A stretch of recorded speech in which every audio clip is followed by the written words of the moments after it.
हाँ तो बच्चों, आप जो देख रहे हो वो बिल्कुल सच है। बात करने वाले हैं कि ईएमआरएस हॉस्टल वार्डन का साथियों पेपर पहले ही लोगों के पास आ चुका था क्या? इतना बड़ा घोटाला आपसे छुपाया गया था क्या? साथियों, क्या पेपर पहले ही लोगों के सामने आ चुका था? आपका इतना दूर पेपर जाना बेकार था? साथियों, मैं आपसे बात करने वाला हूं बड़ा घोटाला सिलेक्शन से कितना दूर। जी हां विद्यार्थियों, आप देख रहे हो बीएस चौरवाल जी के यूट्यूब चैनल। अगर अभी तक भी आपने इस घोटाले को जानने के लिए इस चैनल को सब्सक्राइब नहीं किया है तो जरूर सब्सक्राइब करें, क्योंकि हम पहुंचेंगे इस घोटाले की तह तक। प्यारे बच्चों, जहां तक हमें पता चला है विद्यार्थियों से, कहने को तो कह रहे हैं कि 50% ही उपस्थित हुए थे, लेकिन वो 50% उपस्थित हुए थे, उनमें साथियों ऐसे कहीं उपस्थित थे जिनके पास पहले से ही सब कुछ था। इसलिए आप ये ना सोचे कि हमारे 82 कटपिट के आ रहे हैं, हमारे 70 आ रहे हैं, हमारे 75 आ रहे हैं, हमारे 85 आ रहे हैं, लेकिन फिर भी आप सिलेक्शन से कितने दूर है, इस पर चर्चा करने वाले हैं साथियों। मेरे कहने का मतलब यह है कि एक पढ़ने वाला विद्यार्थी 70% ही हल कर पाता है पेपर को। तो आप सिलेक्शन से कितना दूर हो?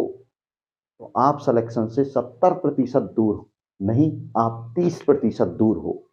क्योंकि 70% पढ़ने वाला विद्यार्थी कर सकता है, लेकिन जिनके पास पहले से ही सामान होता है साथियों, वो 90% तक पहुंच जाता है। तो सोचो सिलेक्शन किनका होगा। ये बात मैं पुख्ता सबूतों के साथ में कह रहा हूं, जैसा कि हमें कई अभ्यर्थियों ने बताया कि सर पेपर में घोटाला हुआ है। हमारे सुनने में आ रहा है कि पेपर पहले ही आ चुका था। तो आप कहां सोए हुए हैं? आप क्यों दिमाग खपा रहे हैं कि हमारा सिलेक्शन श्योर है? आप क्यों कट ऑफ देख रहे हैं? अरे पढ़ने वाले विद्यार्थी कट ऑफ के पीछे भागते हैं कि हमारा इतना आ जाए, हमारा इतना आ जाए, लेकिन पेपर लेने वाले कभी कट ऑफ नहीं देखते हैं।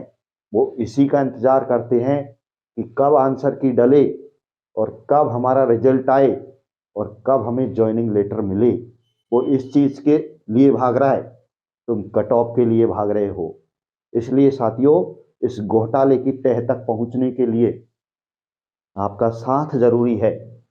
आप हमें बताएं कि किस जगह आपके केंद्र पर भी घोटाला हुआ है, क्योंकि आप अलग अलग स्थानों पर दूर दराज पेपर देने गए हैं इसी उम्मीद के साथ कि उन 669 पदों में से एक पद आपका भी होगा। लेकिन हमें आपका सिलेक्शन बहुत दूर दिखाई दे रहा है, बहुत दूर दिखाई दे रहा है साथियों। इसलिए हम चाहते हैं निष्पक्ष तरीके से इस पेपर के बारे में जांच की जाए और पता चले कि क्या पेपर में घोटाला हुआ है या वाकई में ये पूरी तरह पारदर्शी हुआ है। तो आप कमेंट्स कीजिए कि आपके केंद्र पर भी किसी न किसी प्रकार का घोटाला हुआ है, या किसी ने आपसे कहा कि मेरे पास पेपर आया है, ले लो। अगर आपसे किसी ने इस प्रकार के सवाल किए हैं तो आप चूक गए इस भर्ती से। तो साथियों, हो सकता है बहुत से लोगों को यह वीडियो बुरा लगेगा।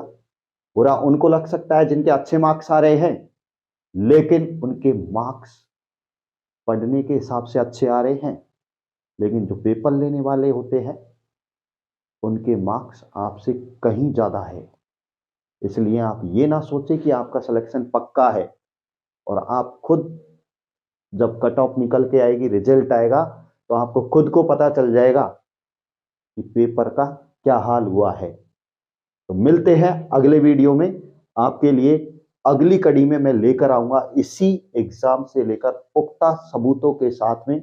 लेकिन आप जुड़ना ना भूलें, क्योंकि आपको इस भर्ती के बारे में बहुत कुछ अपडेट देने वाला हूं। जय हिंद, जय भारत।